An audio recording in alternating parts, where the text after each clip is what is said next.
ഇന്ദിരാഗാന്ധിയുടെ കൊച്ചിൻ കേന്ദ്രയിൽ നിന്ന് ഇന്ന് നമ്മൾ പരാമർശിക്കാൻ പോകുന്നത് BPSC 144 യൂണിറ്റ് 11, 12 ആണ്. ഈ ഇന്നലത്തെ തന്നെ കണ്ടിന്യൂഷൻ ആണ്. അപ്പൊ ഈ ടെറിട്ടോറിയൽ ഡിസ്പ്യൂട്ട്സ് ഓരോ സൗത്ത് ഏഷ്യയിലുള്ള ഓരോ ടെറിട്ടറികളിലും ഓരോ രാജ്യങ്ങളിലും അല്ലെങ്കിൽ ഓരോ സ്ഥാനത്തിന്റെയും എന്തുകൊണ്ടാണ് ഡിസ്പ്യൂട്ട് എന്ന് പറയുമ്പോഴത്തേക്കും തന്നെ അഭിപ്രായ വ്യത്യാസങ്ങൾ അല്ലെങ്കിൽ പ്രശ്നങ്ങൾ, അതിർത്തി തർക്കം എന്ന് പറയാം ഇതിന്. ഈ അതിർത്തി തർക്കം എന്തുകൊണ്ട് വരുന്നു? നേഷൻ സ്റ്റേറ്റ്സ് ആയി ബ്രിട്ടീഷ് കോളനി ആയിരുന്ന സമയത്ത് ഓരോ സൗത്ത് ഏഷ്യയിലെ ഓരോ രാജ്യങ്ങളും അത് വളരെ വേഗമായിട്ടുള്ള ഒരു ടെറിട്ടറിയാണ്. എന്താ പറയാ, അവനവന്റെ ബൗണ്ടറിക്ക് അപ്പുറത്തും ഇപ്പുറത്തും കുറച്ച് ചെറിയൊരു വ്യത്യാസമേ ഉണ്ടാവുള്ളൂ. അപ്പൊ അങ്ങനെ വരുമ്പോൾ ഈ ടെറിട്ടോറിയൽ അതിർത്തി തർക്കങ്ങൾ വളരെ വളരെ കോമൺ ആയിട്ട് കാണുന്ന ഒരു ഇഷ്യൂ ആണ് നമ്മുടെ സൗത്ത് ഏഷ്യയില്. അപ്പൊ ഒന്നൊന്നായിട്ട് നമുക്ക് പരാമർശിക്കാം. അപ്പൊ എന്തുകൊണ്ട് അങ്ങനെ വന്നു? പോസ്റ്റ് കൊളോണിയൽ ഗവൺമെന്റിന്റെ കാലഘട്ടത്തിൽ ഇതിനെപ്പറ്റി കൗണ്ടർ ക്ലെയിംസ് ചെയ്തിട്ടുണ്ട്. എന്ത് വന്നാലും ശരി, ഇവര് ഈ എത്തനിക് ഗ്രൂപ്പ്സ് അല്ലെങ്കിൽ റിലീജിയസ് ഗ്രൂപ്പ്സ്, മൈനോറിറ്റി ഗ്രൂപ്പ്സ് അവനവന്റേതായ ഒരു ഗവൺമെന്റ് കൊണ്ടുവരണം, സോഷ്യൽ ഗ്രൂപ്പ് ഉണ്ടാക്കണം എന്നുള്ള ആ കാര്യങ്ങൾ പറഞ്ഞാണ് ഈ കൊളോണിയൽ ഗവൺമെന്റിന്റെ സമയത്തെ വഴക്കുകൾ അല്ലെങ്കിൽ അഭിപ്രായ വ്യത്യാസങ്ങൾ ഉണ്ടാവുന്നത്. ഇനി നമ്മൾ വളരെ കൂളായിട്ടുള്ളത് ഏറ്റവും വലിയ ഇഷ്യൂ നമ്മളുടെ ഇന്ത്യയെ സംബന്ധിച്ചിടത്തോളം നോക്കുമ്പോൾ ഇന്ത്യയാണ് ഈ സൗത്ത് ഏഷ്യയിലെ ഏറ്റവും വലിയ കൺട്രി ആയിട്ട് കാണുന്നത്. അപ്പൊ അതിൽ വരുന്നത് എന്താന്ന് വെച്ചാല് കാശ്മീർ ഇഷ്യൂ ആണ്. കാരണം അപ്പൊ പാകിസ്ഥാൻ ഇല്ല. കാശ്മീർ ഹിന്ദു രാജാക്കന്മാരുടെ കാലഘട്ടത്തിലാണ് ഈ ഇൻഡിപെൻഡൻസ് വരുന്ന സമയത്ത് 1947 ആ ഇൻഡിപെൻഡൻസിന്റെ സമയത്ത് ബ്രിട്ടീഷുകാര്, നമ്മൾ നേരത്തെ കണ്ടു, ബ്രിട്ടീഷ് ഇവിടെ വന്നു, കുറെ കാലങ്ങൾ ഇരുന്നു, അവരുടെ കൺട്രോളിലായി, അവരുടെ മദർ കൺട്രി നമ്മളെ കൺട്രോൾ ചെയ്യാൻ തുടങ്ങി. അപ്പോൾ ഈ സ്വാതന്ത്ര്യം കൊടുക്കേണ്ട സമയമായപ്പോൾ ഈ ബൈ നേഷൻ എന്നുള്ള ഇഷ്യൂ, ജിന്നയുടെ ബൈ നേഷൻ, 2 നേഷൻ, ഒരു നേഷൻ മുഴുവനും ഹിന്ദു മെജോറിറ്റിയും അടുത്തത് മുസ്ലിം മെജോറിറ്റിയും. ആ മുസ്ലിം മെജോറിറ്റി ആണ് പാകിസ്ഥാനായിട്ട് രൂപാന്തരപ്പെടുന്നത്. അപ്പോൾ അവര് പറയുന്നു നമുക്കിത് ഈ കാശ്മീർ എന്ന് പറയുന്ന മോളില്, ഇന്ത്യയുടെ ഭൂചരിത്രം നോക്കുമ്പോൾ നമുക്ക് മോളിലാണ് വരും, ഞങ്ങൾക്ക് വരണമെന്ന് അവരും. അപ്പൊ ഗവൺമെന്റ് അവര് ഭാഗമുള്ള സമയത്ത് ബ്രിട്ടീഷ് ഗവൺമെന്റ് അവിടുത്തെ രാജാക്കന്മാരോട് നിങ്ങൾ ആരോട് ജോയിൻ ചെയ്യുന്നു? മുസ്ലിം കമ്മ്യൂണിറ്റി ആയ പാകിസ്ഥാന്റെ കൂടെയാണോ അല്ലെങ്കിൽ ഹിന്ദു ഇന്ത്യയുടെ കൂടെയാണോ, ഇന്ത്യൻ നാഷണൽ കോൺഗ്രസിന്റെ കൂടെയാണോ ചോദിക്കുന്ന സമയത്ത് അവര് കാശ്മീർ രാജാവ് നമ്മളുടെ ഇന്ത്യയുടെ കൂടെയാണ് ജോയിൻ ചെയ്തത്. അങ്ങനെയാണ് കാശ്മീർ എന്നുള്ള ഭാഗം, ആ ഭാഗം നമ്മുടെ ജമ്മു ആൻഡ് കാശ്മീർ നമ്മളുടെ ഇന്ത്യൻ സ്റ്റേറ്റിലായിട്ട് വന്നുപെട്ടത്. അതിനുശേഷം ഇവര് പല പ്രാവശ്യവും എന്നിട്ട് ഈ വാഖൻ കോറിഡോറിലും അഫ്ഗാനിസ്ഥാൻ ഏരിയയിലൊക്കെ ഉണ്ട്. അപ്പൊ ഈ കാരണം കൊണ്ടാണ് പാകിസ്ഥാനും ഇന്ത്യയും തമ്മിലുള്ള അഭിപ്രായ വ്യത്യാസങ്ങൾ വരാനുള്ള മുഖ്യമായ കാരണം. ഈ ടെറിട്ടോറിയൽ അല്ലെങ്കിൽ അതിർത്തി തർക്കങ്ങൾ കൊണ്ട് ചൈനയിലും അതിർത്തി തർക്കമുണ്ട്, അഫ്ഗാനിസ്ഥാനിലും അതിർത്തി തർക്കമുണ്ടായിട്ടുണ്ട്, ബോർഡേഴ്സ്. ഇതൊക്കെ ഈ ഇന്റർലോക്ഡ് കൺട്രികളാണ്, അല്ലെങ്കിൽ ഒന്നിനോടൊന്ന് ചേർന്ന് കിടക്കുന്ന ഭൂഖണ്ഡമാണ്. അപ്പൊ ഇതൊക്കെ നമുക്ക് തൊട്ട് കിടക്കുന്നത് കൊണ്ട് ഇന്ത്യയും പാകിസ്ഥാനും കോളനി ആയിട്ട് ഫ്രീഡം കിട്ടിയ സമയത്തും ഈ അഫ്ഗാനിസ്ഥാനും പാകിസ്ഥാനൊക്കെ അടുത്തടുത്ത ബോർഡേഴ്സ് ആയതുകൊണ്ടാണ് അവിടെയും ഈ അതിർത്തി തർക്കങ്ങൾ വരാനുള്ള കാരണം. 1947 അഫ്ഗാനിസ്ഥാനില് ഒരു ദുരന്ത് ലൈൻ എന്ന് പറഞ്ഞിട്ട് അത് അവര് പഷ്മൻ സെൽഫ് ഡിറ്റർമിനേഷൻ ഒരു ഗ്രൂപ്പ് ഫോം ചെയ്തിട്ട് അവരും ക്ലെയിം ചെയ്യാണ്. നമുക്ക് നോക്കാം. മാക്മോൺ ലൈൻ, അതായത് പാകിസ്ഥാൻ ഈ ക്ലെയിമിന്, ദുരന്ത് ലൈൻ്റെ വളരെ ക്ലെയിം ചെയ്യുമ്പോഴത്തേക്കും അഫ്ഗാനിസ്ഥാനിലുള്ള പഷുട്ടൻസ് എന്ന് പറഞ്ഞ ഒരു ഗ്രൂപ്പിന് ആ ഫെഡറൽ അഡ്മിനിസ്ട്രേഷൻ ആണ്, അവരുടെ ഗ്രൂപ്പിന്റെ ബലൂചിസ്ഥാൻ വേണമെന്നുള്ള അവർക്കൊരു ഡിമാൻഡ്. ഈ ലൈൻ, മക്ലോയിൻ ലൈൻ, ഇത് ഇന്ത്യയിൽ കൂടെയും പാകിസ്ഥാൻ കൂടെയും പോകുന്നത് കൊണ്ടും അതും അവിടെ ഒരു അതിർത്തി തർക്കത്തിനുള്ള ഒരു കാരണമായിട്ട് വരുന്നു. ഇനി ജോഗ്രാഫിക്കലായിട്ട് നോക്കുമ്പോൾ സൗത്ത് ഏഷ്യയിലെ 8 ജോഗ്രാഫിക്കൽ കൺട്രികൾ വളരെ ജോഗ്രാഫിക്കലായിട്ട് സിമിലർ ആയിട്ടുണ്ട്. കൾച്ചർ സിമിലർ ആണ്, പൊളിറ്റിക്സ് സിമിലർ ആണ്, ഭാഷകൾ ഏകദേശം ഒരേമാതിരിയാണ്, ഹിസ്റ്ററിയും കൾച്ചറും ലിംഗ്വിസ്റ്റിക് ആയിട്ടുള്ള ഐഡിയലും പൊളിറ്റിക്കൽ ആയിട്ടുള്ള ആസ്പിറേഷൻസ് ഒക്കെ ഏകദേശം അടുത്തടുത്തടുത്ത് വരുന്നത് കൊണ്ട് എല്ലാത്തിനും ഒരു ഒരു സ്വയമേ ഒരു സ്വതസിദ്ധമായിട്ട് ഒരു ശൈലിയുണ്ട്. അപ്പൊ അങ്ങനെ വരുമ്പോ ഇപ്പൊ കൊളോണിയൽ ഗവൺമെന്റിന്റെ കാലഘട്ടത്തിൽ ഇവിടെ ഉണ്ടായിരുന്ന പ്രോബ്ലംസ് എല്ലാം ഈ പറഞ്ഞ സ്ഥലങ്ങളിലെല്ലാം ഇതിനെ കാണാൻ സാധിക്കുന്നുണ്ട്. അപ്പൊ അതുകൊണ്ട് തന്നെ ഈ കൊളോണിയൽ ഗവൺമെന്റ് മാറുന്ന കാലഘട്ടത്തിൽ അവർ ഈ പാർട്ടിസിപ്പേഷൻ വലിയ പവറിന്റെ കൂടെ ജോയിൻ ചെയ്യുക, അല്ലെങ്കിൽ ചെറിയ ചെറിയ എത്നിക് ഗ്രൂപ്പിന്റെ കൂടെ ജോയിൻ ചെയ്താൽ അതിർത്തി തർക്കം വരുന്നുള്ളത് നിശ്ചയമായിട്ടുള്ള ഒരു കാര്യമാണ്. അപ്പൊ അങ്ങനെ നമ്മൾ കണ്ടാണ് ഈ എല്ലാ രാജ്യങ്ങളും സിമിലർ ആയിട്ടുള്ള ഇഷ്യൂസ് നമ്മൾ ഫേസ് ചെയ്ത് വരുന്നത്. അരുണാചൽ പ്രദേശ് ചൈനയുടെ അടുത്തായിട്ട് വരും ലൊക്കേഷൻ വൈസ്. അപ്പോൾ അരുണാചൽ പ്രദേശ് നോർത്ത് ഈസ്റ്റേൺ സൈഡിലുള്ള അരുണാചൽ പ്രദേശ് ഈ ചൈനയായിട്ട് അടുത്ത് കിടക്കുന്നത് കൊണ്ട് 83,743 കിലോമീറ്റർ ആണ്. അപ്പോ അതിന് ഇവളുടെ ചൈനയുടെ ചൈന ടിബറ്റ് രണ്ടും അടുത്തടുത്താണ്. ഓക്കെ, ഈ സദേൺ റീജിയനിലുണ്ട്. അപ്പോ ഇവിടെ നമ്മൾ ഈ പ്രദേശത്ത് വെസ്റ്റേൺ ബോർഡറിൽ ഭൂട്ടാനും ടിബറ്റും മറ്റത് ചൈന. അപ്പൊ ഈ ഏരിയകൾ മൂന്നും ഇവിടെ അരുണാചൽ പ്രദേശിന്റെ ചുറ്റുവട്ടിൽ വരുന്നതുകൊണ്ട് അവിടെയും വലിയൊരു ഇഷ്യൂ ആയി. ഇനി കോൾഡ് വാർ ജിയോ പൊളിറ്റിക്സ്. എന്താണ് കോൾഡ് വാർ ജിയോ പൊളിറ്റിക്സ്? സമാധാനം അല്ലെങ്കിൽ ഈ ലാൻഡിന്റെ കരഭൂമിയിലുള്ള അഭിപ്രായ വ്യത്യാസങ്ങൾ 1, 3, 2 കൂടെ വരുമ്പോഴത്തേക്കും കൂടുതലായിട്ട് വരും. ഈ കോംപ്ലിക്കേഷൻസിനൊക്കെ ആ സ്റ്റേറ്റിന്റെ അവരുടെ സമാധാനത്തെയും അവരുടെ ഇന്റഗ്രിറ്റിനെയും ത്രട്ടൻ ആവും. അതൊരു ഭീഷണിയാണ്. അവരുടെ ഈ സ്വാതന്ത്ര്യത്തിന് ഭീഷണിയുണ്ട്, അവരുടെ പൊളിറ്റിക്സിന് ഭീഷണിയുണ്ട്.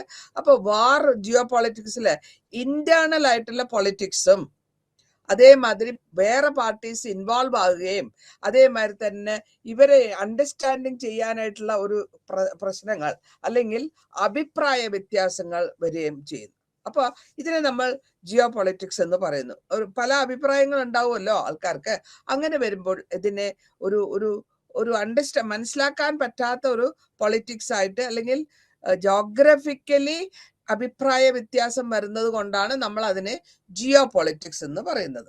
ഓക്കെ, ഇതില് ഈ അതിർത്തി തർക്കത്തിൽ ഏറ്റവും കൂടുതലായിട്ട് നമ്മൾ കണ്ടുവന്നിട്ടുള്ളത് ലാൻഡ്, കര, പൊസിഷൻ, ഫങ്ഷൻ, ഇതിന്റെ മൂന്നെണ്ണം മെയിൻ ആയിട്ടുണ്ട്. ഒന്ന് കര, ഒന്ന് പൊസിഷൻ, ഒന്ന് ഫങ്ഷൻ. അപ്പൊ എന്താണ് ലാൻഡ് എന്നുള്ളതൊക്കെ? Actual line of control. അപ്പൊ ലൈൻ ഓഫ് കൺട്രോൾ എന്ന് വെച്ചാൽ അതിർത്തി. ഈ അതിർത്തി താണ്ടിയാൽ പാകിസ്ഥാൻ, ഈ അതിർത്തി താണ്ടിയാൽ ഇന്ത്യ. അപ്പൊ ക്രോസ് ചെയ്താൽ അതിര് കടന്നാൽ അവിടെ അതിർത്തി തർക്കം വന്നു, അല്ലെങ്കിൽ അവിടെ ആൾക്കാർ പോലീസുകാർ അല്ലെങ്കിൽ ബോർഡർ ആരെ പിടിക്കും. പൊസിഷണൽ തർക്കം എന്താ? പൊസിഷൻ വൈസ് പാർട്ടീസ് നമ്മൾ എഗ്രി ചെയ്യുന്നു. രണ്ട് പാർട്ടി, ഇപ്പൊ ചൈനയും പാകിസ്ഥാനും തമ്മിൽ ഒരു അഗ്രിമെന്റ് വെക്കുകയാണെങ്കിൽ ആക്ച്വൽ ലൈൻ ഓഫ് കൺട്രോൾ നമ്മൾ സാധാരണ കാണാറുണ്ട് നോമാൻസ് ലാൻഡ് എന്ന് പറയും. ഇവിടെ ചൈന ആണെങ്കിൽ ഇവിടെ പാകിസ്ഥാൻ ആണെങ്കിൽ ഇതിന്റെ മിഡിലില് ഒരു സ്ഥലം വരുന്നുണ്ട്. അത് ടെറിട്ടോറിയൽ വാട്ടേഴ്സ് എന്ന് പറഞ്ഞ കടലിലുമുണ്ട്. അപ്പൊ ടെറിട്ടോറിയൽ വാട്ടേഴ്സ് കടലിലുണ്ട്, territorial land that is called as no man's land. അതേമാതിരി എയറിലുമുണ്ട്. നമ്മൾ ഫ്ലൈറ്റ് എടുക്കുമ്പോൾ നമ്മളുടെ കൺട്രിയുടെ മേലെ കൂടെ ഫ്ലൈ ചെയ്യണമെങ്കിൽ അത് ഒരു അയാട്ട റൂൾ അനുസരിച്ച് പെർമിഷൻ മേടിക്കണം. ഇന്ത്യയുടെ മേലെ കൂടെ ഫ്ലൈ ചെയ്ത് പോകണമെങ്കിൽ, അല്ലെങ്കിൽ പാകിസ്ഥാന്റെ മേലെ കൂടെ ഫ്ലൈ ചെയ്ത് അവരുടെ ബോർഡറിന്റെ മേലെ എയറിലുണ്ട്. ഞാൻ ഈ നേരത്തെ പറഞ്ഞ മാതിരി കൺട്രോൾ എയറിലുണ്ട്. അപ്പൊ അത് ക്രോസ് ചെയ്യണമെങ്കിൽ നിങ്ങൾ പെർമിഷൻ മേടിക്കണം. അപ്പൊ ഈ പൊസിഷൻ എവിടെയാണ് എന്നുള്ളത്. ഇനി അത് അടുത്തതായിട്ട് പറയാൻ ഉദ്ദേശിക്കുന്നത് ഫങ്ഷണൽ കോൺഫ്ലിക്ട്സ് ആണ്. എന്താണ് ഫങ്ഷൻ ചെയ്യുക? കോമ്പീറ്റിംഗ് അണ്ടർസ്റ്റാൻഡിങ് ഇല്ലാണ്ട് ബോർഡർ ഫങ്ഷനിങ് നമ്മൾ പറഞ്ഞ പ്രകാരം പോകാണ്ടിരിക്കുമ്പോൾ അവിടെ ഡിസ്അഗ്രിമെന്റ് വരും, അല്ലെങ്കിൽ അവിടെ അഭിപ്രായ വ്യത്യാസം വരും. ഈ അഭിപ്രായ വ്യത്യാസം വന്നു കഴിഞ്ഞാൽ ഡെഫിനറ്റ് ആയിട്ടും അത് ഏത് സംസ്ഥാനമാണെങ്കിലും അവർ തമ്മിൽ ഒരു അഭിപ്രായ വ്യത്യാസം വരിക. പിന്നെ അതിന് വെച്ചുകൊണ്ട് വഴക്ക് അല്ലെങ്കിൽ അടിപിടി ഉണ്ടാകാനുള്ള ചാൻസസ് ഉണ്ട്, കൂടുതലുണ്ട്. ഇനി തിയററ്റിക്കൽ എക്സ്പ്ലനേഷൻ എന്താന്ന് നോക്കാം. നമ്മൾ ഇന്റർനാഷണൽ പൊളിറ്റിക്സിൽ തിയററ്റിക്കൽ ആയിട്ട് നമ്മൾ പറയുന്നു ഇത് ഇങ്ങനെ വെച്ചാൽ മതി, അത് ഇങ്ങനെ ക്രോസ് ചെയ്താൽ മതി. പക്ഷെ പ്രാക്ടിക്കലി ചെയ്യുമ്പോഴായിരിക്കും ഈ വ്യത്യാസങ്ങൾ വരുന്നത്. പോസിറ്റീവ് ആയിട്ടില്ലെങ്കിലും അല്ലെങ്കിൽ അപ്രോച്ച് കൊണ്ടും നമ്മൾ ഒരു ഡിസ്റ്റർബൻസ്, ഇപ്പൊ ചൈനയുടെ കോൺഫറന്റേഷൻ നമ്മുടെ നാട്ടിൽ ഉണ്ടായിട്ടുണ്ട്, പാകിസ്ഥാന്റെ കോൺഫറന്റേഷനും ഉണ്ടായിട്ടുണ്ട്. കാരണങ്ങള് ഈ പറയുന്നതായിരിക്കില്ല പ്രവർത്തിക്കുക. ഓക്കെ, അപ്പൊ അങ്ങനെ വരുമ്പോൾ ഈ ഓരോ ചൈനയുടെ മാവോ സേതുങ്ങിന്റെ ആയാലും ശരി, മാർക്സിസ്റ്റ് ആയാലും ശരി, ഓരോ ഐഡിയാസ് ഉണ്ട്. അവരുടെ ഐഡിയാസ്, വ്യൂസ്, ആ വ്യൂസും ആ റിയലൈസേഷൻ ഓഫ് ദ വ്യൂസ് പിന്നെ ഇത്രത്തോളം ലിബറൽ ആയിട്ട് നമ്മൾ അതിനെ എക്സിക്യൂട്ട് ചെയ്യുന്നു. അപ്പൊ അത് പറയുന്നത് മാതിരിയല്ല പ്രവൃത്തിയിൽ കൊണ്ടുവരുമ്പോൾ, അങ്ങനെ വരുമ്പോഴും നമുക്കിവിടെ പ്രശ്നങ്ങൾ ഉണ്ടാവും. മാർക്സിസം, ഈ ഓരോ പാർട്ടി ഉണ്ടാകുമ്പോൾ ആ പാർട്ടിയുടെ തലവന്റെ കാറൽ മാർക്സിന്റെ സിദ്ധാന്തങ്ങളാണ് നമ്മൾ മാർക്സിസം എന്ന് പറയുന്നത്. അപ്പൊ അങ്ങനെ കാറൽ മാർക്സിന്റെ സിദ്ധാന്തങ്ങൾ വാല്യൂ ചെയ്യുന്ന കൺട്രീനെ മാർക്സിസ്റ്റ് കൺട്രി എന്ന് പറയും. ഇപ്പോൾ ഈ പാർട്ടി സിസ്റ്റം അത് ഇന്റർനാഷണൽ ലെവലില് ഏതെങ്കിലും ഒരു ടെറിട്ടറിയിൽ, അത് ഏതെങ്കിലും ഒരു രാജ്യത്ത് അഭിപ്രായ വ്യത്യാസം ഉണ്ടാവുകയും അവരുടെ അടുത്തുള്ള നേഷൻസുമായിട്ടുള്ള പവറ്, നാഷണലിസം, വാർ, ഇത് മൂന്നും യുദ്ധമുണ്ടാവുക. ഇത് കാരണം, പവർ കാരണം യുദ്ധമുണ്ടാകുന്നു. നാഷണലിസം, നാഷണൽ ഫീലിംഗ്, എന്റെ രാജ്യം എന്നുള്ള ഫീലിംഗ് വരുമ്പോഴും പുറത്തുനിന്നുള്ളവരെ ഓടിക്കുക എന്നുള്ളത്, അങ്ങനെ വരുമ്പോഴും ഫീലിംഗ്. അപ്പൊ മാർക്സിസം ബിലീവ് ചെയ്യുന്നത് എന്താ വെച്ചാല് എല്ലാരും ബേസ്ഡ് ഓൺ ബിലീഫ്, നിങ്ങളുടെ വിശ്വാസം, നിങ്ങളുടെ എക്കോണമി, നിങ്ങളുടെ നേഷന്റെ എക്കോണമിനെ ആയിരിക്കണം പ്രാധാന്യം കൊടുത്ത് നമ്മൾ ഇൻട്രസ്റ്റ് കൊണ്ടുവരേണ്ടത്. അപ്പൊ അങ്ങനെ വരുമ്പോൾ വളരെ കൃത്യമായിട്ട് പറയാൻ പറ്റും ക്ലാഷ് ഉണ്ടാവും. ക്ലാഷ് എന്ന് വെച്ചാൽ അഭിപ്രായ വ്യത്യാസങ്ങൾ വരിക. ഈ അഭിപ്രായ വ്യത്യാസങ്ങൾ കാരണം നിങ്ങൾക്ക് രാജ്യങ്ങൾ തമ്മിലുള്ള വഴക്കിനോ അല്ലെങ്കിൽ അറ്റാക്കിനോ ഉള്ള ചാൻസസ് കൂടുതലുണ്ട്. ഓക്കെ, ഇനി നോർമേറ്റീവ് തിയറി എന്താന്ന് വെക്കാം.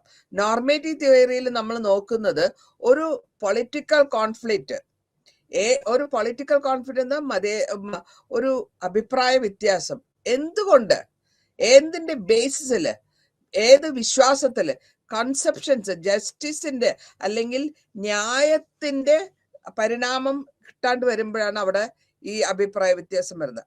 അപ്പൊ ഈ നോർമേറ്റീവ് തിയറി പ്രകാരം ഓരോ രാജ്യത്തിനും അവരുടേതായ കൾച്ചറൽ ഡിഫറൻസ് ഉണ്ട്, നാഷണൽ ഹിസ്റ്ററി ഉണ്ട്, നാഷണലിസ്റ്റിക് സെന്റിമെന്റ്സ് ഉണ്ട്.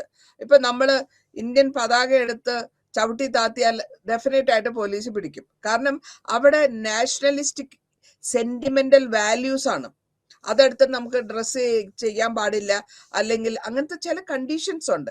ഈ നാഷണൽ ഫീലിങ്സും നാഷണൽ ഹിസ്റ്ററീസും ഒക്കെ വളരെ സെൻസിറ്റീവ് ആയിട്ടുള്ള ഏരിയ ആയതുകൊണ്ട് അതൊക്കെ നമ്മൾ സംസാരിക്കുമ്പോഴോ പ്രവൃത്തിയിൽ കൊണ്ടുവരുമ്പോഴോ വളരെ സൂക്ഷിക്കണം. കാരണം അത് എല്ലാ നേഷനിലും ഉള്ള ഒരു കാര്യമാണ്.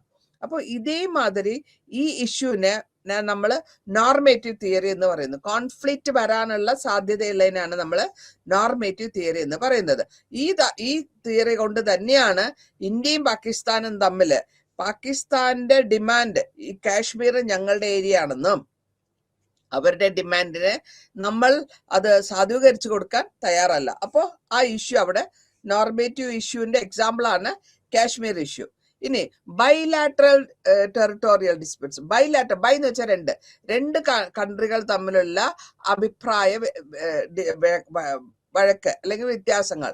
ചൈനയും ഇന്ത്യയും തമ്മിലുള്ള ലോങ്ങസ്റ്റ് ഫ്രോണ്ടിയർ ആണുള്ളത്, ലോങ്ങസ്റ്റ് നീളം കൂടിയ, അല്ലെങ്കിൽ ചൈന വാൾ നിങ്ങൾ കണ്ടിട്ടുണ്ടാവും, ചൈന വാളിന്റെ ബോർഡറിന്റെ.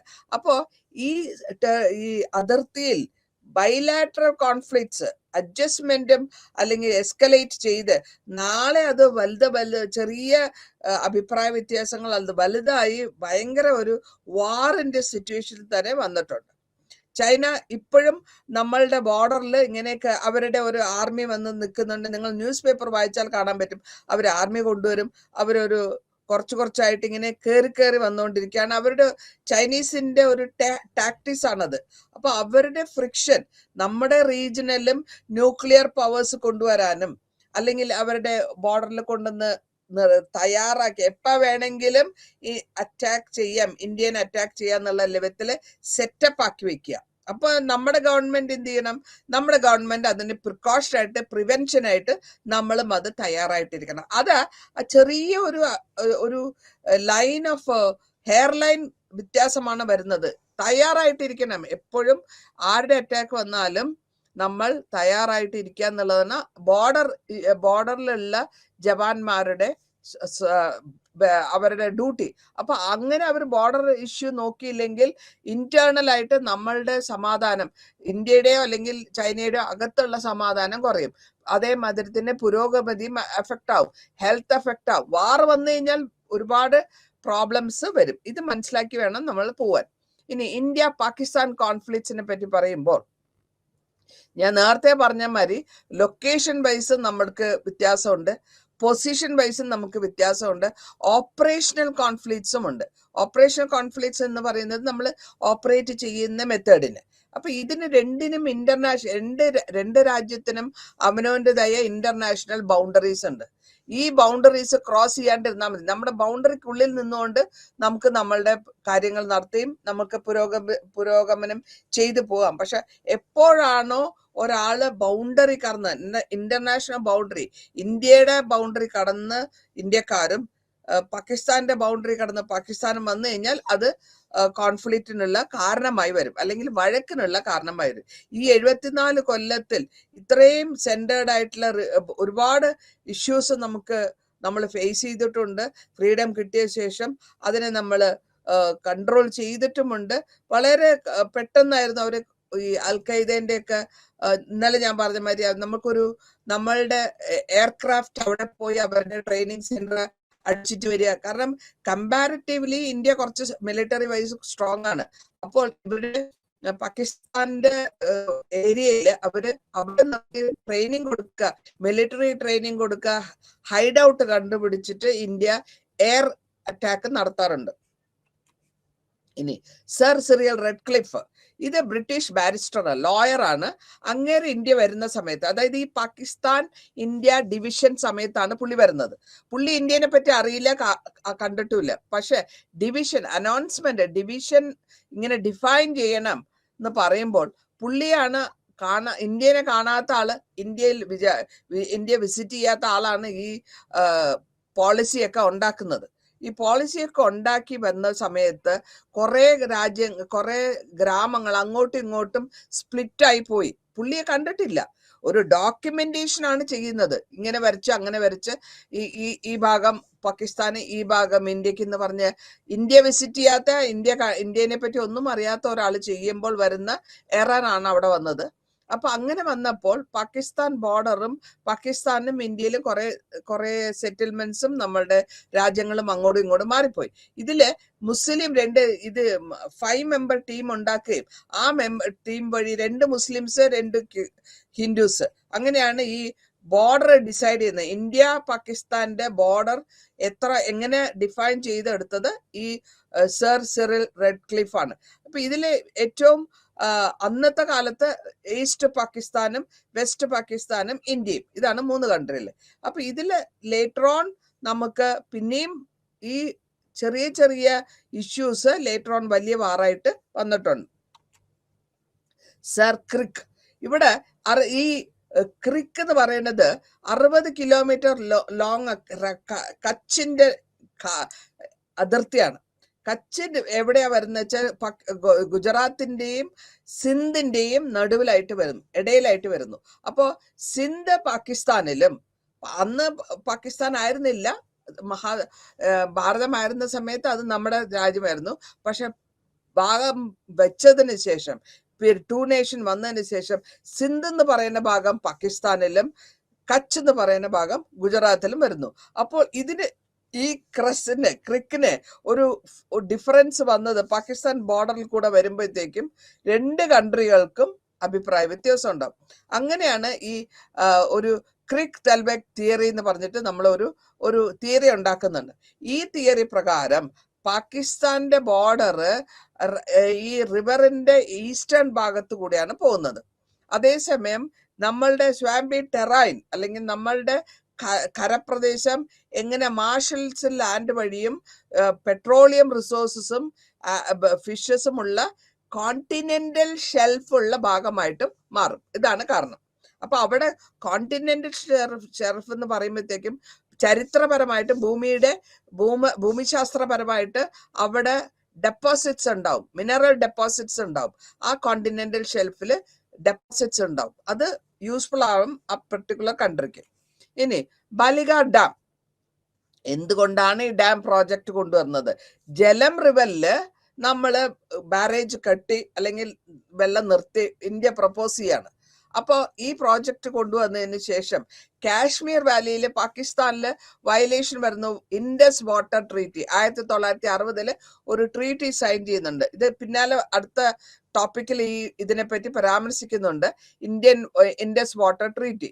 ഇതില് ഇസ്ലാമാബാദിലെ കോൺസെപ്റ്റ് എന്ന് വെച്ചാൽ അവരുടെ വാട്ടർ സപ്ലൈ, അവർക്ക് വാട്ടറിന്റെ പ്രശ്നം വരാണ്ടിരിക്കണം, യൂട്ടിലൈസ് ചെയ്യുന്നത് ഇന്ത്യ യൂട്ടിലൈസ് ചെയ്യുന്ന പാകിസ്ഥാന്റെ പ്രശ്നം മുഴുവനും ഇന്ത്യ എത്രത്തോളം ഈ ഇതിനെ കൺട്രോൾ ചെയ്യും, വാട്ടർ കൺട്രോൾ ചെയ്യും, എക്സ്പ്ലോയിറ്റ് ചെയ്യുമോ, അങ്ങനത്തെ ഒരു അധികാര അല്ലെങ്കിൽ ആ ഒരു പരിഭ്രമം അവർക്ക് ഉണ്ടായിരുന്നു.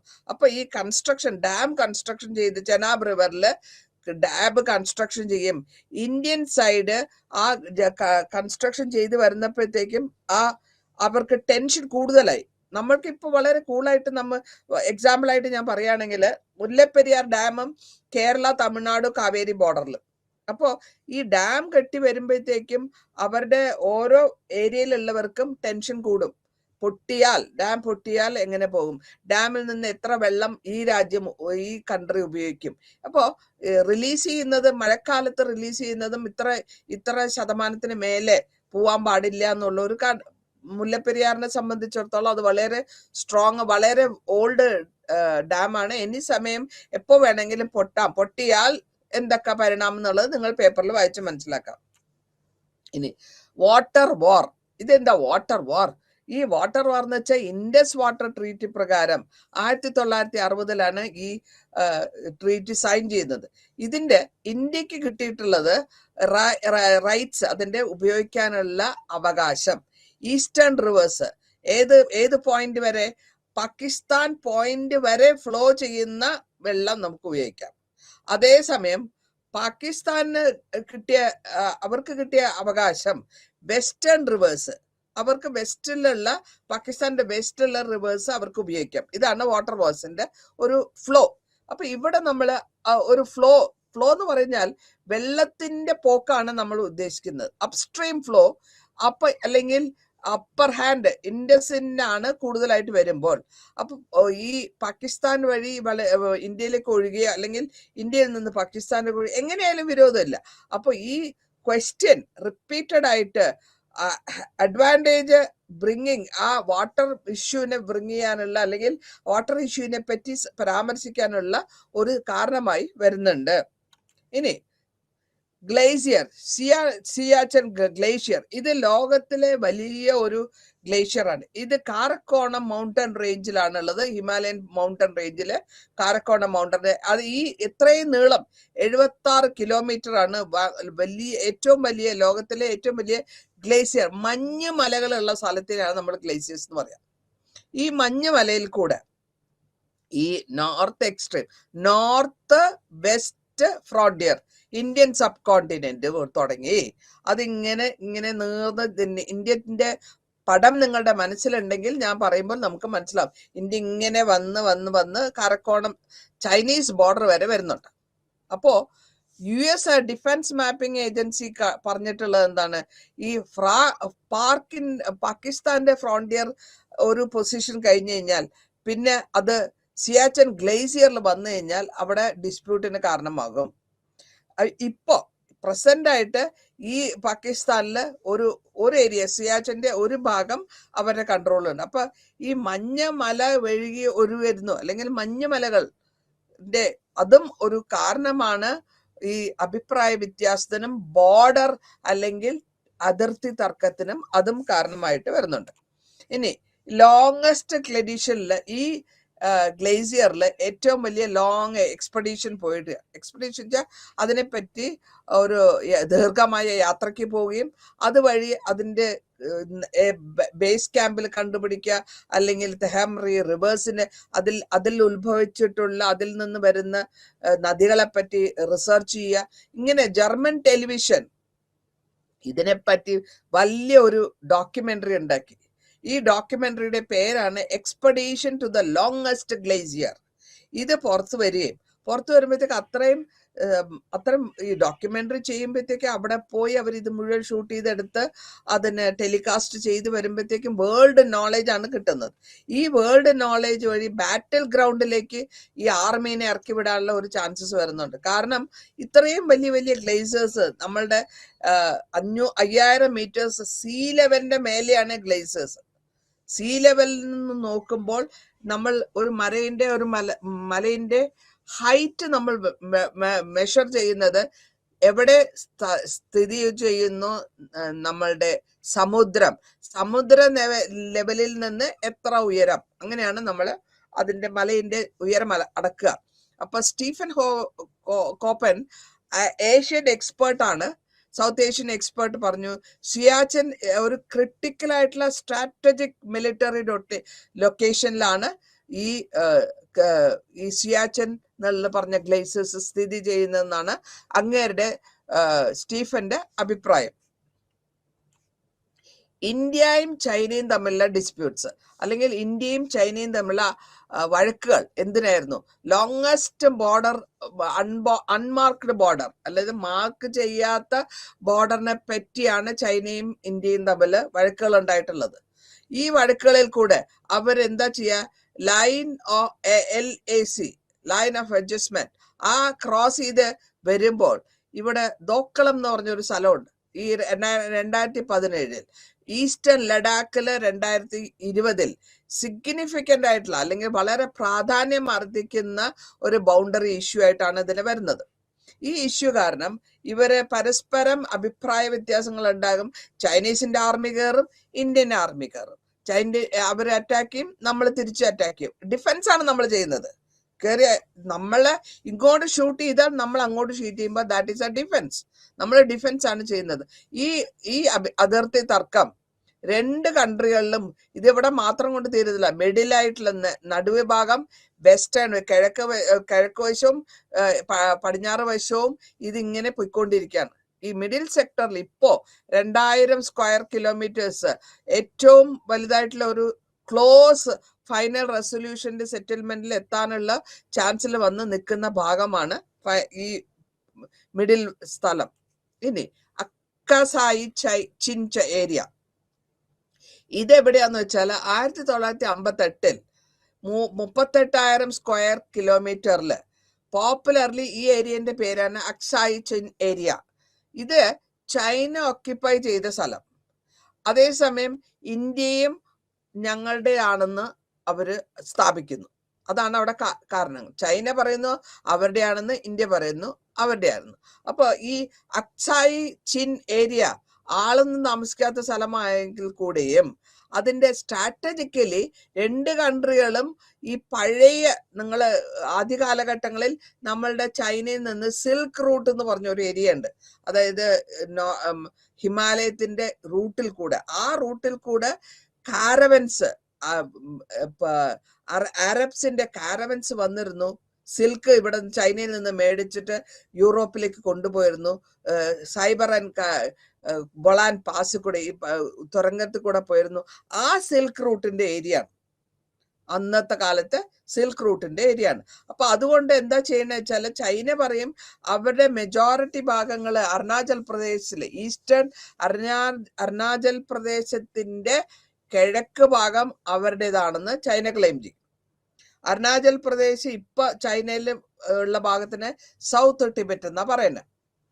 അപ്പോൾ അതേസമയം നോർത്ത് ഈസ്റ്റേൺ ഇന്ത്യൻ സ്റ്റേറ്റും ടിബറ്റിന്റെ ഒരു ഭാഗമായിട്ട് മാറിയിട്ടുണ്ട്. അപ്പൊ ഈ ഈസ്റ്റേൺ റീജിയൻ, കിഴക്ക് വശത്തിലുള്ള 900 സ്ക്വയർ കിലോമീറ്റേഴ്സ് എപ്പോഴും ഒരു അഭിപ്രായ വ്യത്യാസത്തിനോ ഒരു അതിർത്തി തർക്കത്തിനോ ഉള്ള ഈ കൺട്രികൾ തമ്മിൽ, ഇന്ത്യയും ചൈനയും തമ്മിൽ വഴക്കുണ്ടാക്കാനുള്ള ഒരു പോയിന്റ് അല്ലെങ്കിൽ ഒരു ഏരിയ ആയിട്ട് മാറിയിട്ടുണ്ട്. ഇനി ഇന്ത്യ നേപ്പാൾ അഭിപ്രായ വ്യത്യാസങ്ങൾ അല്ലെങ്കിൽ അതിർത്തി ബോർഡർ. ഇന്ത്യയും നേപ്പാളും തമ്മിൽ അതിർത്തി തർക്കങ്ങൾ വരുന്നത് ട്രേഡ് വഴിയും ആൾക്കാരുടെ മൂവ്മെന്റും കൊണ്ടും. ബോർഡർ, ഇന്ത്യയും നേപ്പാൾ ബോർഡറും, അതിൽ കൂടെ ആൾക്കാർ അങ്ങോട്ട്, നേപ്പാളീസ് ഇങ്ങോട്ട് വരെ. ഇപ്പൊ ഞാൻ പറഞ്ഞു, ഇന്നലെ ഞാൻ പറഞ്ഞു എന്റെ വീട്ടിലെ സെർവന്റ് ഗേൾ നേപ്പാളിയാണ്. നേപ്പാൾ നെയ്ബറിംഗ് ടെറിട്ടറിയാണ്, ഇന്ത്യ അല്ല അവരുടേത്, പക്ഷെ നെയ്ബറിംഗ് ടെറിട്ടറിയാണ്. നാഷണൽ നമ്മള് എയർലിങ്കിൽ നോക്കുമ്പോൾ ക്ലോസ് ആണ്. അപ്പൊ ഇവിടെ എങ്ങനെ വെച്ചാൽ റോഡ് ലിങ്ക് ഉണ്ട്.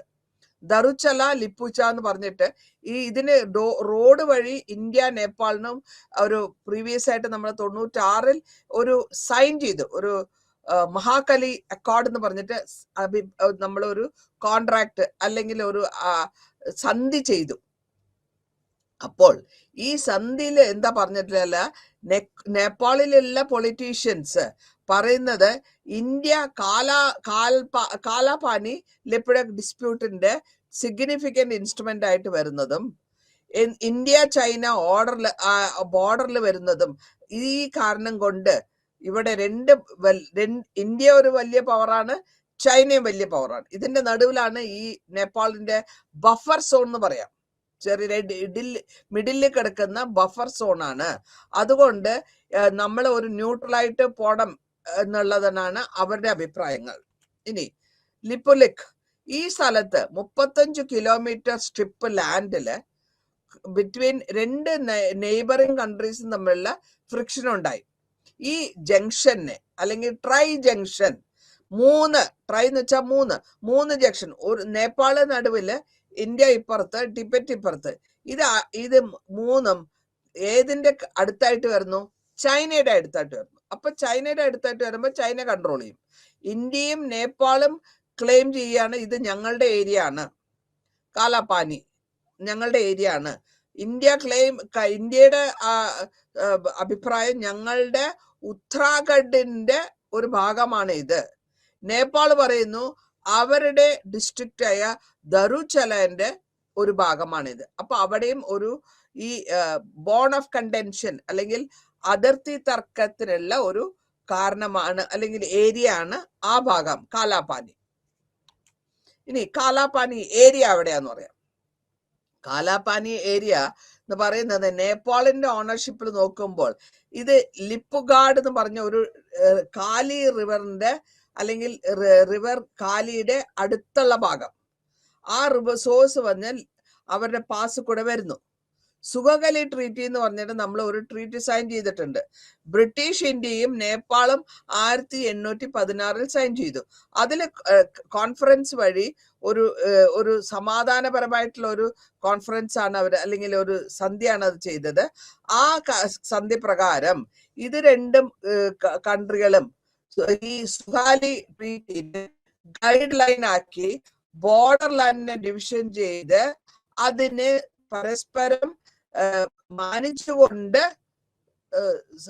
ജീവിച്ചു പോവുക എന്നുള്ളതാണ് ഈ സന്ധിയുടെ ഉദ്ദേശം. ഇനി കാലാപാനി ഏരിയയില് ഈ വാട്ടർ സോഴ്സ് ട്രിബ്യൂട്ടറി കാലി റിവറിലാണ് വരുന്നത്. അപ്പൊ അവർക്ക് നേപ്പാളീസിന് ഡിഫറെന്റ് വേർഷൻസ് ഉണ്ട്, അല്ലെങ്കിൽ വേറെ അഭിപ്രായം. 62 ഇന്ത്യ ചൈന വാർ നടക്കുന്ന സമയത്ത് നേപ്പാൾ അവരുടെ ഇന്ത്യൻ ട്രൂപ്പിനെ അവിടെ കൂടെ പോവാനുള്ള ഡിഫൻസ് പർപ്പസിന് ചോദിക്കുന്നു. അപ്പോ ട്രൂപ്പ് ഇതിനെ എക്സെപ്റ്റ് അതിന്റെ ഈ കാലാപാനി ഏരിയ അല്ലാണ്ട് പോക്കോളം പറഞ്ഞു. ഈ സമയത്ത് നേപ്പാളി ക്ലെയിം ചെയ്യുന്ന അല്ലെങ്കിൽ അവരുടെ വാദം എന്താന്ന് വെച്ചാല് ഞങ്ങൾ ഇത് ട്രൈ ജംഗ്ഷൻ ആയിട്ട് ഞങ്ങളുടെ ഇതിനെ ഞങ്ങൾ അക്സെപ്റ്റ് ചെയ്തിട്ടില്ല. അതുകൊണ്ട് ഈ ട്രൈ ജംഗ്ഷൻ അല്ലെങ്കിൽ 3 സ്ഥാനം മുക്കോണ് എന്ന് പറയാം, അവിടെ നേപ്പാളീസും ലിപിദ്യൂര നോട്ട് ലിപ്പക് അവരുടെ അഭിപ്രായം പറഞ്ഞത് ഈ ലിപ്ലുക്ക് അല്ല, ഈ സ്ഥലമാണ് ഞങ്ങൾ ട്രൈ ജംഗ്ഷൻ. ട്രൈ എന്ന് വെച്ചാൽ മൂന്ന് ജംഗ്ഷൻ ആയിട്ട് ഞങ്ങൾ എതിനെയാണ് മാനിച്ചിട്ടുള്ളത്, ഇതിനെയല്ല എന്നാണ് ഉദ്ദേശം. ഇനി സുസ്ത എന്ന് പറയുന്നത് വേറൊരു ഏരിയ ആണ് നേപ്പാൾ ആൻഡ് ഇന്ത്യയുടെ നടുവില്. ഇതിനെ മാനേജ് ചെയ്ത് പോകുന്നത് ബീഹാറിന്റെ വെസ്റ്റ് ചമ്പാരൻ ഡിസ്ട്രിക്റ്റ് ആണ്. 20 സ്ക്വയർ കിലോമീറ്റർ ഏരിയയില് ഷിഫ്റ്റ് ചെയ്ത് നേപ്പാളിന്റെ സൈഡിൽ വരുന്നു. അതേമാതിരി സുഹാഗലി ട്രീറ്റി നേപ്പാൾ മെയിൻറ്റെയിൻ ചെയ്തു പോകുന്നത് ഈ ട്രീറ്റിയിൽ കൂടെ നാരായണി റിവർ, അതിനെ ഇന്ത്യയിൽ വരുമ്പോൾ അതിന്റെ പേര് ഗണ്ഡക് എന്നാണ്. ഈ ചേഞ്ചസ്, റിവർ എപ്പോഴും ഒഴുകിക്കൊണ്ടിരിക്കുന്ന റിവറിന്റെ റിവർ ബെഡ് മൂവും അല്ലെങ്കിൽ മാറി മാറി വരും. ഓരോ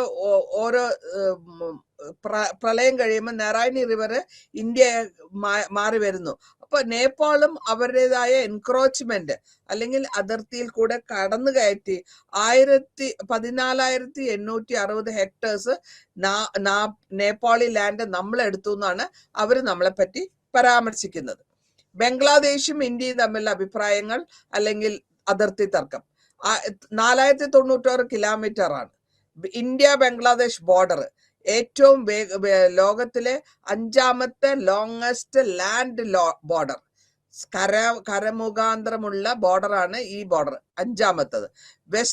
വെസ്റ്റ് ബംഗാൾ, ആസാം, മേഘാലയ, ത്രിപുര ആൻഡ് മിസോറാം, ഈ 5 സ്റ്റേറ്റ്സ് കൂടിയാണ് ഈ ബോർഡർ ബംഗ്ലാദേശ് ഷെയർ ചെയ്യുന്നത്. അപ്പോൾ ഇങ്ങനെ എക്സഗൺ മാതിരി വരും.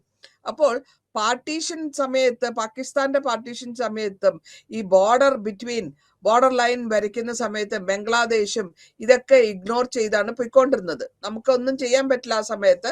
അങ്ങേര് ഇവിടെ റാഡ് ക്ലിഫ് വന്നിട്ടുമില്ല.